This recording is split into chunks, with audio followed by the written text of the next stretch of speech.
Hello everyone, this is Ashutosh Tiwari. Welcome you all. स्वागत है आप सभी का आज के इस बेहतरीन सेशन में। एक सवाल जो हम लोगों के मन में दौड़ता रहता है कि जब हम कॉम्पिटिटिव एग्जाम्स की तैयारी कर रहे हैं, लाइक एसएससी, बैंक या और जिस भी एग्जाम की तैयारी कर रहे हैं कॉम्पिटिटिव एग्जाम्स की जिसमें इंग्लिश सेक्शन आपका है, उस कॉम्पिटिटिव इंग्लिश की प्रिपरेशन हम कैसे करें, क्या तरीका होना चाहिए। अब दो तरीका है, या तो आप सुपरवाइज लर्निंग करें या फिर आप सेल्फ लर्निंग करें। सेल्फ स्टडी करिए या सुपरवाइज्ड लर्निंग में जाइए। अब हम में से बहुत सारे लोगों को लगता है कि हम क्यों सुपरवाइज लर्निंग करें, क्या हम खुद से नहीं कर सकते। बिल्कुल कर सकते हैं, उसका एक सही अप्रोच होना चाहिए। अगर आप खुद से भी करना चाहते हो तो उसका भी एक अप्रोच है। सुपरवाइज लर्निंग में जाएंगे तो उसका भी एक अप्रोच है। दोनों अप्रोच है। आज के सेशन में मैं उन्हीं दोनों पॉइंट्स पर आपसे बात करने वाला हूं कि क्या वो तरीका हो सकता है जिसकी हेल्प से हम अपनी इंग्लिश की प्रिपरेशन को बेहतर कर सकते हैं, अच्छा कर सकते हैं। तो सेशन के अंतिम तक बने रहिएगा ताकि कोई भी बेहतरीन जानकारी आपसे मिस ना हो, और सेशन को लाइक और शेयर भी कर दीजिएगा ताकि और भी लोग इसका फायदा उठा सकें। तो एक एक करके आइए इन सारे पॉइंट्स पर बात करते हैं आपसे। सबसे पहले बात करें कि अगर हम सेल्फ स्टडी कर रहे हैं तो हमको किन चीजों की जरूरत पड़ती है सेल्फ स्टडी के लिए। एक तो सबसे अच्छा बेस्ट कोर्स या स्टडी मटेरियल आपको इकट्ठा करना है ना। प्रीवियस ईयर क्वेश्चन आपको प्रैक्टिस करने इकट्ठा करना है। Mock test, quizzes, online practice आपको करनी है।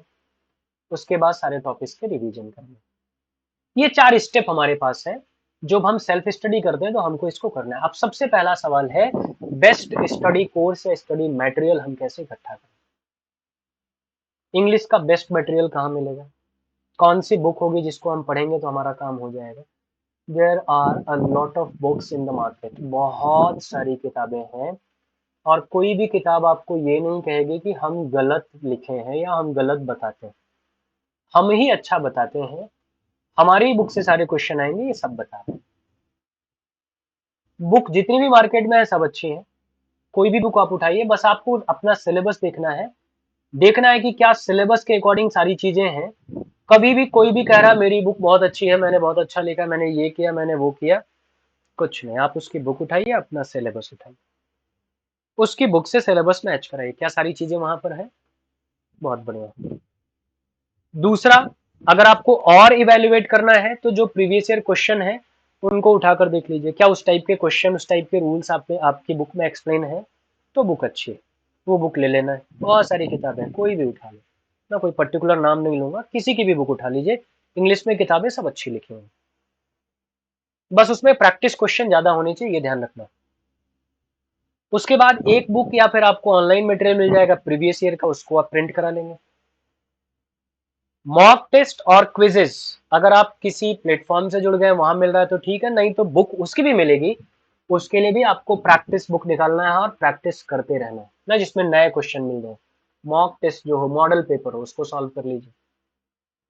और जब इतना काम कर लीजिए तो लास्ट में जैसे 2 महीने 3 महीने इसको पढ़िए, नोट्स तैयार करिए, अपने खुद के नोट्स बनाइए, क्वेश्चन लगाइए, मॉक टेस्ट दीजिए, और फिर लास्ट के 1 महीने में आप क्या करिए, टॉपिक्स का रिवीजन करिए और क्वेश्चन की प्रैक्टिस करिए। टॉपिक्स का रिवीजन करिए और क्वेश्चन की प्रैक्टिस। ये तो तरीका हो जाता है जब आप सेल्फ स्टडी करते हैं तो। और आप कर भी सकते हैं, ऐसा नहीं कि आप कर नहीं सकते, किसी पर डिपेंड होना ही जरूरी नहीं, आप कर भी सकते हैं। लेकिन इसमें हर्डल क्या क्या आते हैं, दिक्कत क्या क्या आती है। अब आप बुक तो पढ़ रहे हैं, books are for knowledge, not for the selection. किताबें ज्ञान देती हैं, सिलेक्शन नहीं देती।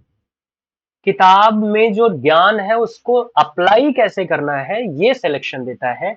और ये आप कहाँ सीखते हैं, क्लासरूम में सीखते हैं, एक टीचर की हेल्प से सीखते हैं। सपोज आर्टिकल, मान लीजिए एक चैप्टर है आर्टिकल, ठीक है, उस ये स्टेप 1 है, स्टेप 9 लिख दिया गया, स्टेप 1। चलिए, सपोज आर्टिकल लिखा हुआ है। आर्टिकल चैप्टर में आप जाएंगे, ए एन के यूज में बुक आप उठाएंगे तो लगभग 25 से 30 रूल आपको मिलेंगे। आर्टिकल द के रूल में लगभग 25 से 30 रूल आपको यहाँ मिलेंगे। फिर ओमिशन ऑफ आर्टिकल आएगा, फुल अगर देखें तो 50 प्लस 50 प्लस रूल्स मिलेंगे। एक टॉपिक में इतने रूल्स हैं, फिर हम नाउन में आएंगे, ऐसे 25-30 रूल हमको वहां मिलेंगे, फिर प्रोनाउन में मिलेंगे। बुक्स तो सब लिख के दे देगी। इतना अगर हम रट लें तो हमारा सिलेक्शन तो हो ही जाएगा, तब तो हम नॉलेजेबल हो जाएंगे, फिर पूछो जहां से पूछना है। लेकिन एक टीचर आपके लिए क्या करेगा, वो ये जो 50 रूल्स है ना, इनको कन्वर्ट करेगा 15 रूल्स में, और आपको इस तरीके से पढ़ाएगा कि ये 50 रूल्स आपके कवर हो जाएं, जिसको हम बोलते हैं कॉन्सेप्चुअल स्टडी। इसको हम क्या बोलते हैं, कॉन्सेप्चुअल स्टडी। अगर आप कॉन्सेप्चुअल स्टडी करेंगे तो आपको टीचर की जरूरत पड़ेगी, वो बुक आपको नहीं दे पाएगी। बुक में वोकेबुलरी लिख दी गई है, लेकिन वोकैब याद कैसे करना है ये आपको टीचर बताएगा। अगर आप इन हर्डल्स को पार कर लेते हैं तो आपके लिए सेल्फ स्टडी बहुत अच्छी है, फिर तो आप जाइए। लेकिन अगर इन हर्डल्स को पार नहीं कर पाते हैं तो सुपरवाइज लर्निंग में जाने में ही फायदा है। मैंने आपको दोनों चीजें समझा दी। बेहतर है कि उम्मीद है कि आपको बेहतर तरीके से दोनों समझ में आ गया होगा। अब चॉइस आपकी है, अपने आप को इवेल्युएट करिए। अगर आप इन हर्डल्स को पार कर लेते हैं, यानी अपने रूल्स को आप कॉन्सेप्ट में कन्वर्ट करना जानते हैं या सीख गए हैं, तो फिर आपको सेल्फ स्टडी करनी चाहिए, आप बिल्कुल कर लेंगे। लेकिन अगर कन्वर्ट करना अभी भी नहीं जान रहे हैं तो फिर वो समंदर है, फिर उसमें गोते लगाते रहेंगे ना, और भटक जाएंगे। इसलिए अपने आप को इवेल्युएट करिए कि आपको क्या करना है। सेल्फ स्टडी पॉसिबल है, लोग करके सिलेक्शन लेते हैं, ऐसा नहीं कि ये कोई रॉकेट साइंस से कोई कर नहीं सकता है। लेकिन जो हर्डल्स हैं उसको समझते हुए उस पर काम करना है।